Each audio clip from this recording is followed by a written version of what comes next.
प्रिया सदा महिन्याला पैसे का देते?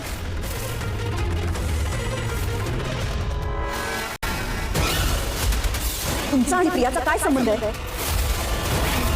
मित्रांनो, ठरलं तर मग मालिकेच्या पुढील भागात आजच्या पाहायला मिळतं की प्रिया आता ही सदाशिव लोखंडे आणि मैनावती लोखंडे या दोघांकडे आता आलेली असते.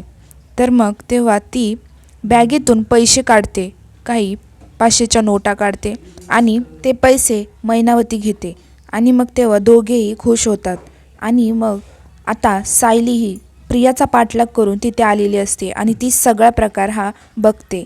तिला खूप मोठा धक्का बसतो आणि जेव्हा प्रिया तिकडून निघून जाते तेव्हा मग सायली येते आणि दार वाजवते. मग तेव्हा मैनावती आणि सदाशिव हे दार उघडतात आणि तेव्हा सायली त्यांच्याकडे रागाने बघते. तर त्या दोघांना धक्का बसतो आणि मग सायली विचारते की तुमचा आणि प्रियाचा काय संबंध आहे? तर मग दोघेही तिच्याकडे पाहत राहतात. आता तुम्हाला काय वाटते मित्रांनो की काय खरे हे ते सांगतील का?